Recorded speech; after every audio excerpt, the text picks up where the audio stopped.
1877 Kars4Jews. 1877 Kars4Jews. 1877 Kars4Jews. We sell your car and give to Jews. Donate your car today for Kids4Jews. That's K with a K.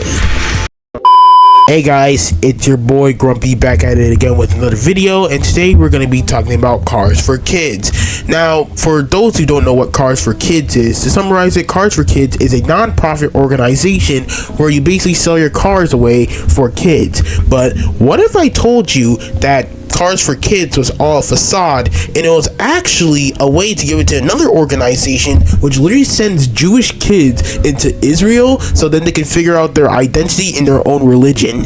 And you must be asking, where did this happen? Well, my dear friend, it happened at the humble state of California. According to this nice text, according to its website, Kars4Kids has facilitated the donation of more than 500,000 cars. The organization also works closely and funds another non-profit group, Aura, which runs summer Orthodox camps in the tri-state area and organizes annual trips for Israel for 17 and 18-year-olds. The chief operating officer of Kars4Kids, Isti Landu, testified that Kars4Kids serves as Aura's primary funding source, sending approximately $45 million annually or more than 60% of its total funds. The judges wrote Aura also spent $16.5 million to buy a building in Israel, the ruling says.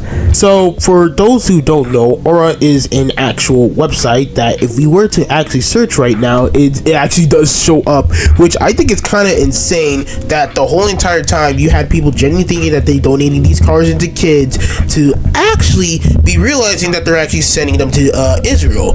And especially with this shit that's going on with Israel and you know, all that controversial stuff, of course people are not going to like that shit. And we can clearly tell through the betrayal shown by this piece of evidence over here.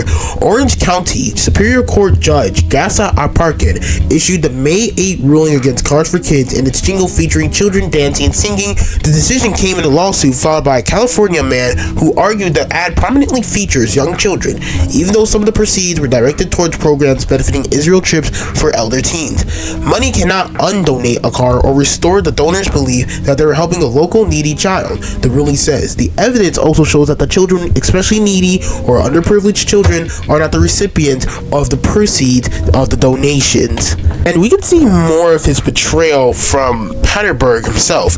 Paterberg later testified that after his donation, he learned from a neighbor that the funds were directed to a Jewish organization in New York according to the ruling. That's not what I wanted. I feel taken advantage of by the ad and the information that was not there, Paterberg said according to the ruling. He testified that the advertisement contained nothing specific about religious affiliation, and that although he called the organization's phone number, he never visited its website. He argued that it was because he was not a computer person. More salt into the wound for Kars4Kids. Aparkin found that the ads would have been on the airwaves for more than 20 years, violated California's false advertising law by disseminating public statements about the disposal of property, specifically vehicle donations, that were misleading by omission. So basically, to summarize it, there was never a Kars4Kids in California. Basically, they were only being advertised, sure, but there never was an actual Kars4Kids organization. Now, my personal opinion, especially with all of this really proves that you can't really be trusting organizations in the big 2026, dude, especially with this shit going on. I feel bad for the people who probably dropped like hundreds and thousands of dollars worth of cars into this organization, only just to realize they're not even actually giving it to children at all. Which, another thing is that I really find it really weird that this organization is using kids as their marketing program.